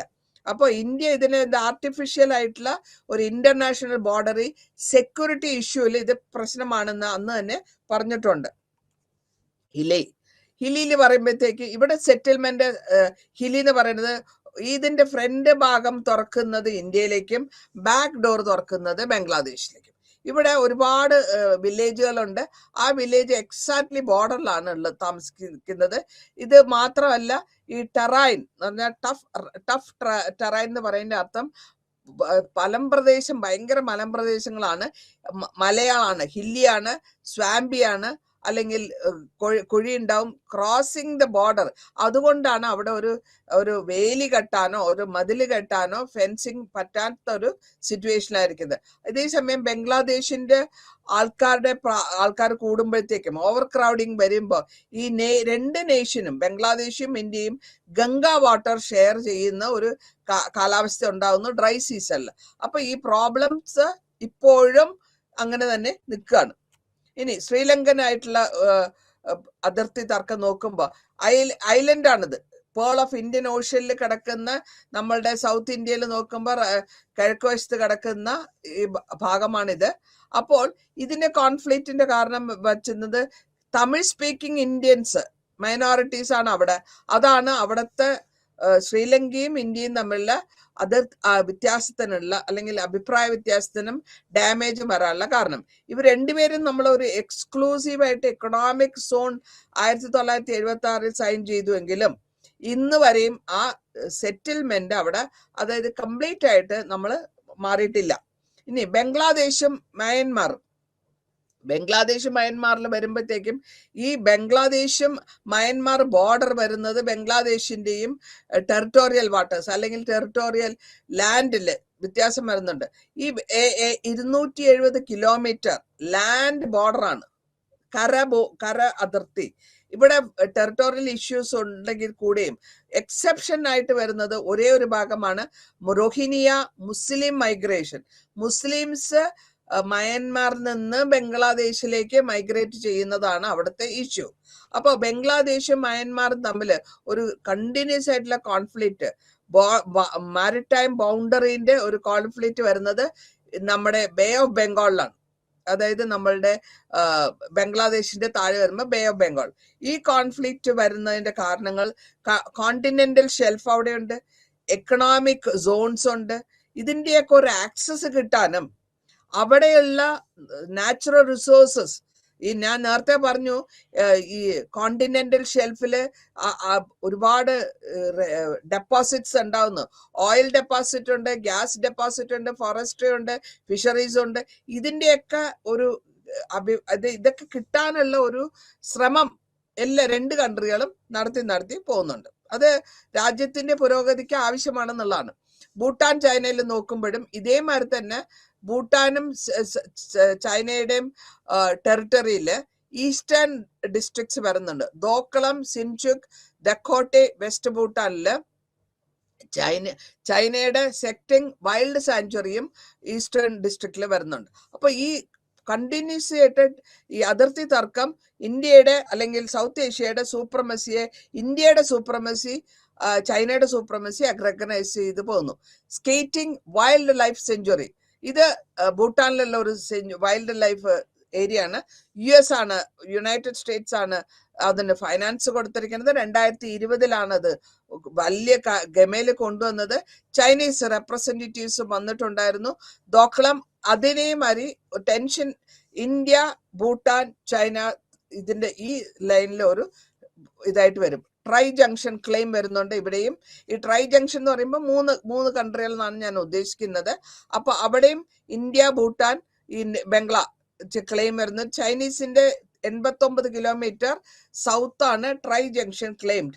ഇതിലെ ക്ലെയിം ചെയ്ത് വരുന്നത് ഞങ്ങളുടെ ആണെന്ന് ഇന്ത്യയും ഭൂട്ടാന്റെ ആണെന്ന് അവരും. ദോക്കളമാണ് ക്രിട്ടിക്കൽ ആയിട്ടുള്ള ഒരു സ്ട്രാറ്റജിക് ഇൻട്രസ്റ്റ് ആയിട്ട് വന്നിട്ടുള്ള ഏരിയ. ഇനി അടുത്ത് നമ്മൾ ചിക്കൻ സ്നെക്ക് എന്ന് പറയുന്നത് ഇവിടെ ഇന്ത്യൻ ബോർഡറിൽ വനറബിളായിട്ട് എപ്പോഴും പ്രശ്നങ്ങൾ ഉണ്ടാക്കുന്ന സിൽഗുരി കോറിഡോർ. ഈ സിൽഗുരി കോറിഡോറിനെയാണ് ചിക്കൻ സ്നെക്ക് എന്ന് കളിയാക്കി പറയുന്നത്. അപ്പോൾ ഈ ചൈനീസിന്റെ ആർമി ഓക്യുപ്പൈ, ഞാൻ നേരത്തെ പറഞ്ഞു ആർമി ഓക്യുപ്പൈങ് ഏരിയ ഉണ്ട്. അവിടെ ദോക്കള വഴി വന്ന് ഭൂട്ടാൻ ആർമി ക്യാമ്പ് ചെയ്യുന്ന സ്വൽപരി, ഈ 73 സ്റ്റാൻഡ് ഓഫ് ട്രൈക്ലിംഗ് ഏരിയയില് ചൈനയും ഇന്ത്യൻ ഫോഴ്സസ് തമ്മിൽ എപ്പോഴും അഭിപ്രായങ്ങൾ വരുന്നുണ്ട്. പാകിസ്ഥാൻ അഫ്ഗാനിസ്ഥാൻ ഡിസ്പ്യൂട്ട്, അതേമാതിരി തന്നെ ഇന്ത്യ പാകിസ്ഥാൻ 47 ഡിസ്പ്യൂട്ട്സ് ഉണ്ടായിരുന്നു, റിവിഷൻസ് ഉണ്ടായിരുന്നു. അഫ്ഗാനിസ്ഥാൻ അതേസമയം എത്രത്തോളം ഡിമാൻഡ് ചെയ്തു വരുന്നോ അതിനെ പ്രിപ്പയർ ആയിട്ട് ഇരിക്കുക. അഫ്ഗാനിസ്ഥാനാണ് ഏറ്റവും വലിയ യുണൈറ്റഡ് നേഷൻസിന്റെ ഓർഗനൈസേഷനിൽ വന്നത്. പാകിസ്ഥാന്റെ അഡ്മിഷൻ അവർ സമ്മതിച്ചില്ല. അപ്പോൾ അതേമാതിരി തന്നെ അഫ്ഗാനിസ്ഥാൻ എന്താ ചെയ്തെന്ന് വെച്ചാല് വാറിനെ, ഡൊറാൻഡ് ലൈൻസിനൊന്നും അവർ അക്സെപ്റ്റ് ചെയ്യാൻ തയ്യാറായിരുന്നില്ല. അപ്പോൾ പാകിസ്ഥാൻ ഈ ഡൊറാൻഡ് ലൈൻ ജെന്യുവിൻ ആണെന്നുള്ളതും അവരുടെ ഒരു അഭിപ്രായമാണ്. അതിനെ സക്സസർ സ്റ്റേറ്റ് ബ്രിട്ടീഷ് ഇന്ത്യ ആ സമയത്ത് സ്വീകരിച്ചിരുന്നു. സർ മൊർപേർ ദുരൻഡ് ഇതിലെ സെക്രട്ടറി ബ്രിട്ടീഷ് അഡ്മിനിസ്ട്രേഷൻ ആണ്. ഖൈബർ പാസ് വഴി ഇന്ത്യയിലേക്ക് വരുന്ന ആ പാസിനെയാണ് കൺട്രോൾ ചെയ്തുകൊണ്ടിരുന്നത്. ആ സെഞ്ചുറിയിൽ 19ാം നൂറ്റാണ്ടിൽ റഷ്യൻ ബ്രിട്ടീഷ് സെഞ്ചുറീസ് ഉണ്ടായിരുന്നു. എൻറ്റയർ ബ്രിട്ടീഷ് ഇന്ത്യയും അഫ്ഗാനിസ്ഥാനും ഈ റീജിയനെ എത്തനിക് സെൻസിബിലിറ്റീസ് എന്ന് പറഞ്ഞ് ഡിസ്റ്റർബ് ചെയ്തിരുന്നു. ദുറാൻഡ് ലൈനിൽ കൂടെ പാസ്തു ട്രൈബൽ ഏരിയ ആണ്. ഇവിടെ ട്രൈബൽസ് ആണ് താമസിക്കുന്നത്. ആ സമയത്ത് ബ്രിട്ടീഷ് ഇന്ത്യയില്, ആ സമയം അഫ്ഗാനിസ്ഥാനും ഉണ്ടായിരുന്നു. അവർ തമ്മിൽ അഭിപ്രായ വ്യത്യാസങ്ങൾ ഉണ്ടായിരുന്നു. അതിനെ ട്രഡീഷണലായിട്ട് ഇതിങ്ങനെ കണ്ടിന്യൂസ് ആയിട്ട് ചെയ്തു പോയിക്കൊണ്ടിരിക്കുകയാണ്. അപ്പൊ അവർക്ക് ഒരു പ്രത്യേകത, അവരുടെ ഡിമാൻഡ്, ഞങ്ങൾക്ക് ഈ ഏരിയ വേണം, പസ്തുദാൻ എന്ന് പറഞ്ഞ ഏരിയ വേണമെന്നും, അവിടെയുള്ള മുസ്ലിംസ് ആണ് ഇതിന് മെജോറിറ്റി ആൾക്കാര്. എത്തനിക് ഗ്രൂപ്പാണ്. ഈ എത്തനിക് ഗ്രൂപ്പും അഫ്ഗാനിസ്ഥാനിലെ ലാർജസ്റ്റ് ഗ്രൂപ്പാണ്. അവരും ഈ നാഷണലിസത്തിന്റെ ബേസിലാണ് അവർക്കും ഈ നാഷണൽ കൺട്രോൾ വേണമെന്നാണ് ഡിമാൻഡ് ചെയ്തത്. ഈ പാസ്തുദാന്റെ ഡിമാൻഡില് പഞ്ചാബി റൂൾ ഉണ്ട്. അതിൽ എൻകറേജ് ചെയ്യാൻ പറ്റുന്നില്ല. കാരണം ഹാഫ് ഓഫ് ദ പോപ്പുലേഷൻ പാസ്തുവൻസ് ആണ്. അതേമാതിരി തന്നെ അവരുടെ ഡേഞ്ചർ, പാകിസ്ഥാന്റെ അതിർത്തിയും പാകിസ്ഥാന്റെ യൂണിറ്റിയും പ്രശ്നം വരുന്നുള്ളതാണ് കാരണം. ഇനി ഇതിലെല്ലാം കഴിഞ്ഞാലും ഇത്രയും ഉണ്ടെങ്കിൽ കൂടിയും നമ്മളുടെ കാര്യങ്ങൾ ഇനി അടുത്ത യൂണിറ്റിൽ നമുക്ക് പരാമർശിക്കാം. Water disputes. ഈ വാട്ടർ ഡിസ്പ്യൂട്ട്സ് വരുമ്പോൾ എത്രത്തോളം വെള്ളം നമ്മൾ വഴക്കടിക്കുന്നു അല്ലെങ്കിൽ എത്രത്തോളം ഷെയർ ചെയ്യുന്നു എന്നുള്ളതാണ് നമ്മളിവിടെ ഉദ്ദേശിക്കുന്നത്. അഫ്ഗാനിസ്ഥാനില്, ബംഗ്ലാദേശില് ഈ 1 മില്യൺ ആൾക്കാരാണ് അവിടെ ജീവിക്കുന്നത്. അപ്പൊ അവർക്ക് ഇറിഗേഷനുള്ള വെള്ളം വേണം. ലാൻഡ് ഉണ്ട്, അഗ്രികൾച്ചർ ലാൻഡ് ഉണ്ട്, ഇൻലാൻഡ് നാവിഗേഷൻ എന്ന് വെച്ചാൽ നമ്മുടെ അകത്തുള്ള നാവിഗേഷൻ, അങ്ങോട്ടും ഇങ്ങോട്ടും പോകാൻ. ഇപ്പൊ ലൈക്ക് ആലപ്പിയിലെ ഇൻലാൻഡ് നാവിഗേഷൻ, ആലപ്പിന്ന് എറണാകുളം വരാം, ബോട്ട് വഴിയും വരാൻ പറ്റും. അത് ഇൻലാൻഡ് നാവിഗേഷൻ. ഹൈഡ്രോ പവർ ഉണ്ടാക്കാം, ഫിഷറീസ് ഉണ്ടാക്കാം. ഇതിനെയൊക്കെ ഉപയോഗിക്കാനുള്ള വെള്ളം എങ്ങനത്തോളം ഉണ്ടാക്കിക്കൊണ്ടിരുന്നു. ഈ സമയത്താണ് ഇൻഡസ് വാട്ടർ ട്രീറ്റി, ഞാൻ നേരത്തെ പറഞ്ഞു ഒരു ട്രീറ്റി സൈൻ ചെയ്തിട്ടുണ്ട്. ഇന്ത്യയും പാകിസ്ഥാനും തമ്മിൽ ഒരു ട്രീറ്റി സൈൻ ചെയ്തു. അതേമാതിരി ഗംഗ ട്രീറ്റിയിൽ ഇന്ത്യയും ബംഗ്ലാദേശും തമ്മിൽ സൈൻ ചെയ്തിട്ടുണ്ട്. Water is life. നമ്മൾ എന്താ പറയാ, വെള്ളമില്ലെങ്കിൽ ജീവനില്ല.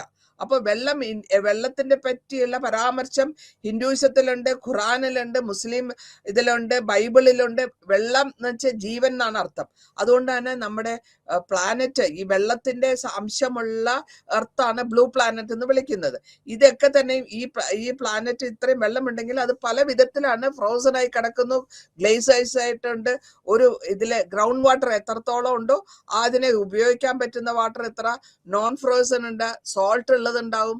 ഇതില് വിസിബിൾ വാട്ടർ എന്ന് പറയുന്നത് നമുക്ക് കുടിക്കാനും അഗ്രികൾച്ചറിനും കൃഷിക്കും ഉപയോഗിക്കാൻ പറ്റുന്ന വാട്ടറാണ്. ബാക്കിയുള്ളതൊക്കെ നമ്മൾ വെള്ളം നീരാവിയായി പോകുന്നു, അല്ലെങ്കിൽ ഐസായി മാറുന്നു. ഇത് ഷോർട്ടേജിന്റെ പ്രിഡിക്ഷൻസ്. ഇനി ഭൂമിയിൽ ഇത് ഷോർട്ടേജ് വരുന്നുള്ള പ്രഡിക്ഷൻ ആണ്. 2030 ഇവിടെ വെള്ളത്തിന്റെ ഷോർട്ടേജ് പ്രഡിക്ഷൻ വരുന്നുണ്ട്. ഈ പ്രഡിക്ഷൻ എങ്ങനെയാ വന്നു വെച്ചാല് 2030 വരുമ്പോൾ ഡിമാൻഡ് ഓഫ് വാട്ടർ ആവശ്യം കൂടുതൽ വരും. 40% കൂടുതൽ 50% വരെ ചാൻസസ് ഉണ്ട്. ഡെവലപ്പിംഗ് കൺട്രികൾ, നമ്മുടെ ഇന്ത്യയും ചൈനയും ഡെവലപ്പ് ചെയ്തുകൊണ്ടിരിക്കുമ്പോഴത്തേക്കും ഇങ്ങനത്തെ പ്രശ്നങ്ങൾ കൂടുതൽ വരും. അതുകൊണ്ട് UN എസ്റ്റിമേറ്റ് ചെയ്തിട്ടുള്ളത് 2030 കോടി നമ്മുടെ പോപ്പുലേഷൻ വന്ന് പ്രൊജക്ട് ചെയ്തിട്ടുള്ള പോപ്പുലേഷൻ, യുണൈറ്റഡ് നേഷൻസിന്റെ പ്രൊജക്റ്റഡ് പോപ്പുലേഷൻ 8.5 ബില്യൺ. അപ്പോൾ അടുത്ത 8.5 ബില്യൺ വരുമ്പോൾ ഡെഫിനറ്റ് ആയിട്ടും വാട്ടർ ഷോർട്ടേജ് എക്സ്പെക്ട് ചെയ്യാൻ പറ്റും എന്നുള്ളതാണ് ഈ പ്രഡിക്ഷൻ കൊണ്ട് നമ്മൾ ഉദ്ദേശിക്കുന്നത്. ഇനി ഈ വാട്ടർ വെബ്സൈറ്റ് റെക്കോർഡിൽ എന്താ പറയുന്നത്, യുണൈറ്റഡ് നേഷൻസിന്റെ വാട്ടർ വെബ്സൈറ്റിൽ പറയുന്ന കാര്യങ്ങൾ നോക്കിയാൽ എന്തൊക്കെ water, world bank, United ENP, Oregon state university, ഇവര് പറയുന്ന ശതമാനം 85% വേൾഡ് പോപ്പുലേഷൻ ഡ്രൈ ആയിട്ടുള്ള, പ്ലാനറ്റിന്റെ ഡ്രൈ ആയിട്ടുള്ള ഭാഗത്താണ് താമസിക്കുന്നത്. 783 മില്യൺ അവർക്ക് ക്ലീൻ ആയിട്ടുള്ള വെള്ളത്തിനുള്ള ആക്സസ് ഇല്ല, അല്ലെങ്കിൽ കിട്ടുന്നില്ല. 6 മുതൽ 8 മില്യൺ വരെ ആൾക്കാർ മരിച്ചു പോകുന്നത് ഇങ്ങനത്തെ ഡിസാസ്റ്റേഴ്സ് കൊണ്ടും വാട്ടറിലൂടെ പകരുന്ന ഡിസീസ് കൊണ്ടുമാണ്. ഇതൊക്കെ വെബ്സൈറ്റിലുള്ള റെക്കോർഡുകളാണ്. അപ്പോൾ അഗ്രികൾച്ചർ അക്കൗണ്ട്സ് നോക്കുമ്പോൾ 70% ഗ്ലോബൽ ഫ്രഷ് വാട്ടർ വിഡ്രോയൽ ഉണ്ടായിട്ടുണ്ട്. അതിൽ 70% എന്ന് പറയുമ്പോൾ 90% ഫാസ്റ്റ് ഗ്രോയിങ് എക്കോണമി കാരണമാണ് വിഡ്രോയൽ ഉണ്ടായത്. വിഡ്രോയൽ എന്ന് വെച്ചാൽ ഫ്രഷ് വാട്ടർ കുറയുക, വിഡ്രോയൽ വരിക. ഓക്കെ, അപ്പോൾ അടുത്തതായിട്ട് നമ്മൾ ഈ വെബ്സൈറ്റിന്റെ കൺട്രോൾ തന്നെ പോകുന്നു. ഇതില് എങ്ങനെ വരുന്നു, 148 സ്റ്റേറ്റ്സ് ഉണ്ട്. ഈ ഇന്റർനാഷണൽ ബേസിൻസ് ഒക്കെ ഈ 148 സ്റ്റേറ്റ്സിലാണ് കിടക്കുന്നത്. 276 ട്രാൻസ് ബൗണ്ടറി റിവർ ബേസിൻസ് ആണ് വേൾഡില്. അതില് 64 എണ്ണം ആഫ്രിക്കയില്, 60 എണ്ണം ഏഷ്യയില്, 68 യൂറോപ്പില്, 46 നോർത്ത് അമേരിക്കയില്, 38% സൗത്ത് അമേരിക്ക. അപ്പോ ഇതിന് എക്സാമ്പിൾ ആയിട്ട് ട്രാൻസ് ബൗണ്ടറി ഒരു സ്ഥലത്തിൽ കൂടെ കോർപ്പറേഷനിൽ വരുമ്പോൾ ഡെഫിനറ്റ് ആയിട്ട് അവിടെ അഭിപ്രായ വ്യത്യാസങ്ങൾ ഉണ്ടാകുന്നു. ഈ 450 എഗ്രിമെന്റ്സ് ആണ് ഇന്റർനാഷണൽ വാട്ടേഴ്സിനെ പറ്റി സൈൻ ചെയ്തിട്ടുള്ളത്. 450 എഗ്രിമെന്റ് സൈൻ ചെയ്തിട്ടുണ്ട്. ഏത് കാലഘട്ടത്തിൽ? 1820 മുതൽ 2007 വരെയുള്ള കാലഘട്ടത്തിൽ. അതിലും 90 എണ്ണം ഇന്റർനാഷണൽ വാട്ടർ എഗ്രിമെന്റ്സ് ആണ്. അതിന് എന്തിനാന്ന് വെച്ചാല് വാട്ടർ ഷെയർ ചെയ്യുമ്പോൾ, വാട്ടർ ബേസിൻ ഷെയർ ചെയ്യുമ്പോൾ ആഫ്രിക്കൻ കോണ്ടിനെന്റിലാണ് ഈ 90% സൈൻ ചെയ്തിരിക്കുന്നത്. 4 ക്യാരക്ടേഴ്സ്, വെള്ളത്തിന്റെ 4 പ്രത്യേക ക്യാരക്ടേഴ്സ് എന്തൊക്കെയാ? ഫസ്റ്റ് ക്യാരക്ടർ റിസോഴ്സ്, വാട്ടർ ആണ് ഏറ്റവും കൂടുതൽ റിസോഴ്സ് വേൾഡിൽ. അതിൽ 90% വെള്ള ബൗണ്ടറി വഴി പോകുന്നു. ഇന്റർ സ്റ്റേറ്റ് വഴി പോകുന്നു. രണ്ടാമത്തെ ക്യാരക്ടറിസ്റ്റിക് എന്താന്ന് വെച്ചാൽ ട്രാൻസ് ബൗണ്ടറി റിസോഴ്സ് ആണെങ്കിലും നാച്ചുറൽ ആയിട്ട് അത് കൺഫേംസ് എല്ലാം അങ്ങനെ യുനാനിമസ് ആയിട്ട് ആക്സെപ്റ്റ് ചെയ്തിട്ടുള്ള റൂൾസ് വഴിയാണ് അത് പോയിക്കൊണ്ടിരിക്കുന്നത്. മൂന്നാമത്തെ നോക്കുമ്പോൾ എല്ലാ സ്റ്റേറ്റ്സും ഒരു വില്ലിങ്നെസ് ഉണ്ടാവണം, പരസ്പരം ഷെയർ ചെയ്യാനുള്ള ഒരു വില്ലിങ്നെസ് ഉണ്ടാവണം. നാലാമതായിട്ട് പറഞ്ഞിട്ടുള്ളത് ഒരു ഇഷ്യൂവും വാട്ടർ ഇഷ്യൂവിനെ ഡൊമസ്റ്റിക് ആയിക്കോട്ടെ, ഇന്റർനാഷണൽ ആയിക്കോട്ടെ, ഇന്റേണൽ ആയിക്കോട്ടെ, നമ്മൾ 2 സ്റ്റേറ്റ് തമ്മിൽ അല്ലെങ്കിൽ 3 സ്റ്റേറ്റ് തമ്മിൽ, ഇന്റർ സ്റ്റേറ്റ് തമ്മിൽ വാട്ടർ ഇഷ്യൂവിനെ എത്രത്തോളം കുറയ്ക്കാൻ പറ്റും അല്ലെങ്കിൽ എത്രത്തോളം കൊണ്ടാകാൻ പറ്റും എന്നുള്ളത് ഡിസൈഡ് ചെയ്യേണ്ട കാര്യങ്ങളാണ്. അതായത് കൺസേൺഡ് ആയിട്ടുള്ള സ്റ്റേറ്റ് തമ്മിൽ അഭിപ്രായ വ്യത്യാസങ്ങൾ ഇല്ലാണ്ട് കൊണ്ടുപോകാനാണ് പറയുന്നത്. ഇനി റൺ ഓഫ് റിവേഴ്സ്, ഇവിടെ ഞാൻ ഉദ്ദേശിച്ചത് ഫ്രഷ് വാട്ടർ എത്രത്തോളം ഉണ്ട് അതാണ് ഉദ്ദേശിക്കുന്നത് റൺ ഓഫ് റിവേഴ്സ്. റിവേഴ്സ് ഉണ്ടെങ്കിൽ തന്നെ അത് ഒരു ജീവ ചരിത്രമാണ് റിവറിൻ്റെത്. ഒരു ഹിസ്റ്ററി ഉണ്ട്, കൾച്ചർ ഉണ്ട്, ടെക്നോളജിക്കൽ ഇന്റർവെൻഷൻസ് ഉണ്ട്. അപ്പോൾ ഈ കാലഘട്ടത്തിൽ നമ്മൾ എല്ലാ നിങ്ങൾ ചരിത്രം പരാമർശിച്ച് നോക്കുമ്പോൾ എല്ലാ ചരിത്രവും ഓരോ നദിയുടെ തീരത്താണ്. ഈ നദീതീരത്താണ് സംസ്കാരം ഉണ്ടായിട്ടുള്ളത്. നൈൽ നദീ തീരമായാലും ശരി, മെസൊപ്പൊട്ടേമിയ, സുമേരിയ ആയാലും ശരി, ഇന്ത്യൻ ആയാലും ശരി, ഈജിപ്റ്റ് ആയാലും ശരി. അപ്പൊ ഈ ഇൻഡസ് വാലി എല്ലാ സിവിലൈസേഷനും ഒരു നദീതീരത്താണ് ഉണ്ടാകുന്നത്. കാരണം അതിന്റെ ഇറിഗേഷൻ, അതിന്റെ ട്രാൻസ്പോർട്ടേഷൻ, അതൊക്കെ കാരണം കൊണ്ടാണ് ഈ ഉത്ഭവിക്കുന്നത് അല്ലെങ്കിൽ സംസ്കാരം ഉത്ഭവിച്ചത് അവിടെ.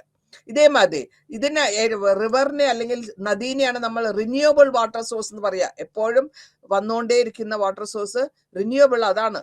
പിന്നെ ഇതിന്റെ ഈ മനുഷ്യന്റെ ജീവിതത്തിൽ കൂടെ വളരെ ഇമ്പോർട്ടൻ്റ് ആയിട്ടുള്ള ഒരു റോളുണ്ട് നദിക്ക്.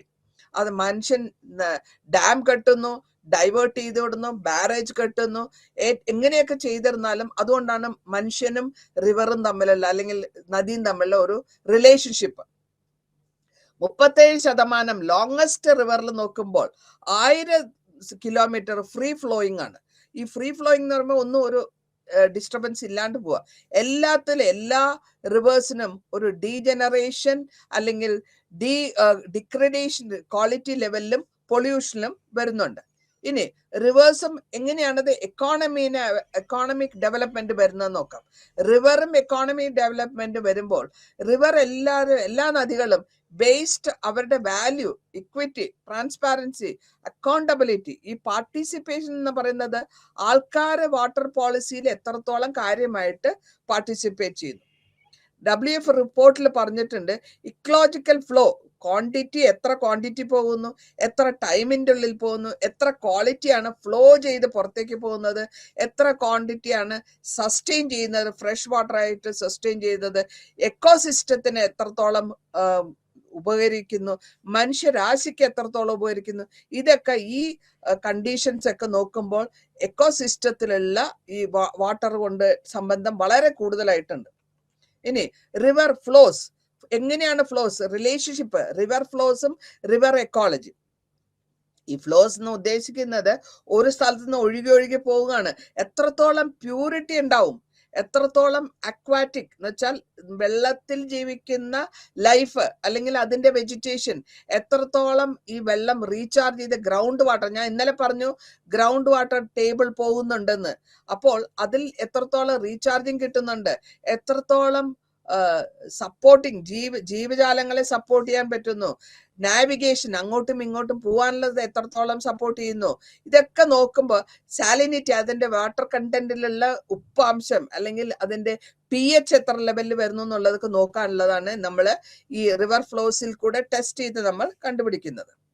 ഇനി ഗംഗ, ബ്രഹ്മപുത്ര, മേഘ്ന, ഇവിടെ സൗത്ത് ഏഷ്യയില് ഈ ഡിഫൈൻ ചെയ്ത് വരുന്നത് ഗംഗ, ബ്രഹ്മപുത്ര, മേഘ്ന വഴി ഹിന്ദുക്കുഷ് എന്ന് തുടങ്ങി ഹിമാലയൻ മൗണ്ടൻസ് റേഞ്ചസ് കൂടെ ഇൻഡസ് ബേസിൽ വന്നിട്ട് വെസ്റ്റിൽ വന്ന് ഗംഗ, ബ്രഹ്മപുത്ര, മേഘ്ന ഈ സിസ്റ്റം ഈസ്റ്റേൺ സൈഡില് വാസ്റ്റ് ആയിട്ടുള്ള പെനിൻസുലർ ഇന്ത്യയിൽ സൗത്തിലുമുണ്ട്.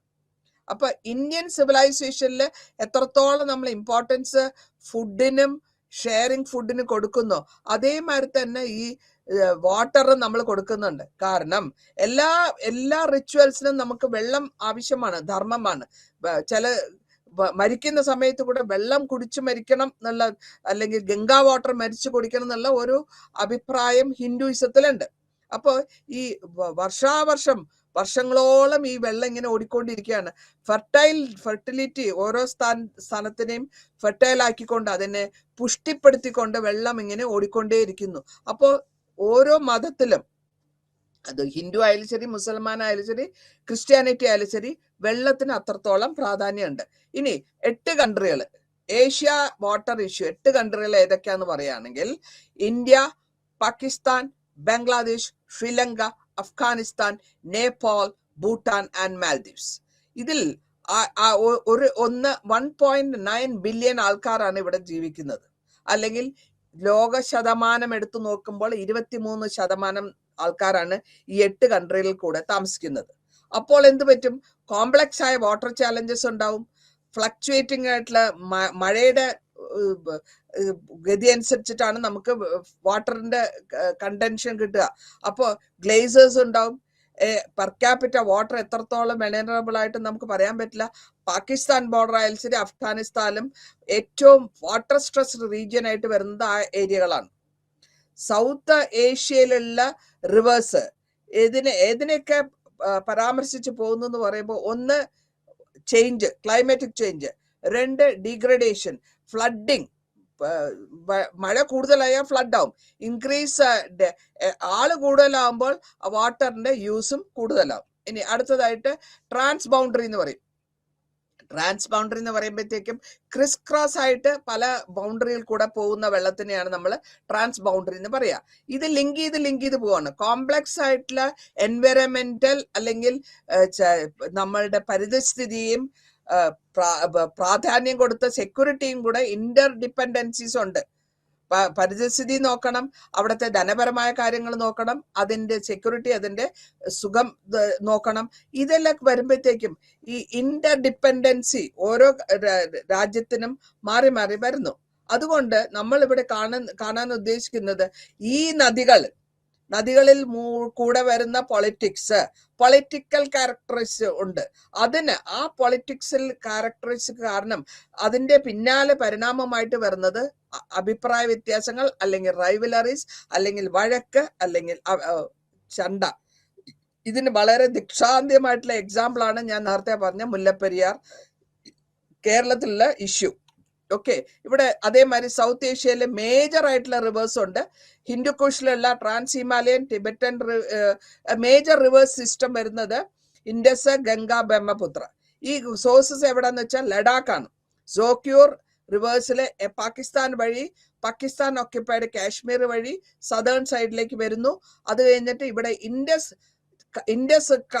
ഇൻഡസ് റിവർ കളക്ട് ചെയ്യുന്നത് ജലം എവിടെ? ജനാബിൽ നിന്നും, ജലത്തിൽ നിന്നും, സട്ലജിൽ നിന്നും, രവിയിൽ നിന്നും, ബിയാസിൽ നിന്നും വരുന്ന അത് ഡ്രെയിൻ ചെയ്തെന്ന് അറേബ്യൻ സീ കറാച്ചിയുടെ അവിടെ കൊണ്ടുവന്ന് അവിടെ നിന്നാണ് അത് കടലിലേക്ക് ചേരുന്നത്. ഇതിനെയാണ് ഈ ടുഗദർ, ഇതിനെല്ലാത്തിനും കൂടെ ചേർന്നിട്ടാണ് നമ്മൾ ഇൻഡസ് റിവർ സിസ്റ്റം എന്ന് പറയുന്നത്. ഇനി അടുത്തത് ഗംഗാ ബ്രഹ്മപുത്ര സിസ്റ്റം. ഈ ഗംഗാ ബ്രഹ്മപുത്ര ഇത് സ്റ്റാർട്ട് ചെയ്യുന്നത് ഗംഗോത്രി എന്നാണ്. ഒരു ചെറിയൊരു തടാകമാണ്. ആൽക്കൈനെയും ജോയിൻ ചെയ്ത് ഗംഗ ഒഴുകി ഇന്ത്യൻ ടെറിട്ടറി വരുന്ന ഇന്ത്യൻ റിവർ ആവുന്നു. 9 റിവേഴ്സ് ഉണ്ട്. അത് നേപ്പാൾ വഴി വരുന്നു. കർലി, കാടക്കി, കോസി സോഴ്സസ് ആയിട്ട് ടിബറ്റിൽ പോകുന്നു. ഗംഗ അത് ഏറ്റവും വലിയ ഗംഗാ ബ്രഹ്മപുത്ര മേഖലയായിട്ട് വരികയും അത് അവിടെ പോയി ഇറങ്ങുകയും ചെയ്യുന്നു. അപ്പോൾ നമ്മൾ അതുകൊണ്ടാണ് വളരെ പ്രാധാന്യമായിട്ട് നമ്മൾ നദീനെ സ്ത്രീയായിട്ട് ഉപമിക്കുകയും ചെയ്യുന്നു. ഇനി ബ്രഹ്മപുത്രയുടെ തുടക്കം അല്ലെങ്കിൽ ഒറിജിൻ, ഈ ബ്രഹ്മപുത്ര ഒറിജിനേറ്റ് ചെയ്തത് ഗ്ലേഷ്യേഴ്സ് വഴി വന്ന് ടിബറ്റൻ പ്ലേറ്റ്യൂ വന്ന് റെഫർ ചെയ്ത് വരുമ്പോഴത്തേക്കും ഇത് ട്രാവൽ ചെയ്ത് വരുന്നത് ലിങ്ക് ചെയ്ത് ഏതൊക്കെ കൺട്രികളാണ്? ചൈനയെ ലിങ്ക് ചെയ്യുന്നുണ്ട്, ഇന്ത്യനെ, ഭൂട്ടാനും ലിങ്ക് ചെയ്താണ് വരുന്നത്. ബംഗ്ലാദേശിൽ അത് ചെല്ലുമ്പോഴത്തേക്കും ആ ഒഴുകി പോകുന്ന ബ്രഹ്മപുത്രനെ ജമുന എന്നാ പറയാം. അപ്പൊ അത് ഒഴുകി പോയി ബേ ഓഫ് ബംഗാളില് ഡ്രെയിൻ ചെയ്യുന്നു. ഈ 3 റിവർ സിസ്റ്റം ഹ്യൂജ് ആയിട്ടുള്ള സെഡിമെന്റ്സും അല്ലെങ്കിൽ ഡെപ്പോസിറ്റ്സും കൊണ്ടുവരുന്നതുകൊണ്ട് അതിന്റെ ഭാഗങ്ങൾ, അതിന്റെ സൈഡൊക്കെ വളരെ ഫെർട്ടൈൽ ആയിട്ടും വരുന്നുണ്ട്. ഹൈഡ്രോ ഇലക്ട്രിസിറ്റി നമ്മൾ ഉണ്ടാക്കുന്നു. വലിയ ലെവലിലുള്ള ഹൈഡ്രോ ഇലക്ട്രിസിറ്റി നമ്മൾ ഇതിൽ നിന്ന് എടുക്കുകയും അതിനെപ്പറ്റി പരാമർശിക്കുകയും ചെയ്തിട്ടുണ്ട്. കാർബൺ ഏറ്റവും കൂടുതലായിട്ട് നമ്മൾ നേപ്പാളിലും ഭൂട്ടാനിലുമാണ് ഇതിന്റെ. ഇന്ത്യയാണ് ഏറ്റവും കൂടുതൽ വേൾഡിലെ 5ാമത്തെ ഹൈഡ്രോ പവർ വെള്ളത്തിൽ നിന്നുണ്ടാക്കുന്നത്. ഗ്ലേസേഴ്സ് വഴി നമ്മൾ വെള്ളം എടുക്കുന്നുണ്ട്, ഡ്രെയിനേജ് വഴി എടുക്കുന്നുണ്ട്. ക്ലിയർലി ഹൈഡ്രജൻ റീജിയൻസ് ആയിരുന്നു. പൊളിറ്റിക്സ് ഇത് വരുമ്പോഴത്തേക്കും ഏറ്റവും കൂടുതലായിട്ട് ഡിപ്പെൻഡിങ് ആയിട്ട് വരുന്നത് വാട്ടർ റിസോഴ്സസ് എത്രത്തോളം ഉപയോഗിക്കാന്നുള്ളതാണ്. ഇനി ഇന്റർ സ്റ്റേറ്റ് ഇഷ്യൂസിലും ഇതേ കാര്യം തന്നെയാണ് നമ്മൾ പറഞ്ഞു പോയിട്ടുള്ളത്. വാട്ടർ ഇൻഡക്റ്റഡ് കോൺഫ്ലിക്റ്റ് കുറച്ച് കൊണ്ടുപോവുക, ഡിപ്ലീഷൻ, ഫാക്ടേഴ്സ് ഡിപ്ലീഷൻ അല്ലെങ്കിൽ കുറവ് വരിക. 2 സ്കൂൾസ് ഉണ്ട്, ക്രൈസിസ് വരുന്നു. ഈ ക്രൈസിസ് വരുമ്പോഴത്തേക്ക് 2 കോഴ്സിൽ, ഒന്ന് റിവറിന്റെ പോക്ക്, സയൻസിന്റെ യൂസ്, മെഡിക്കൽ ലെവൽ. നന്ദി, നമസ്കാരം.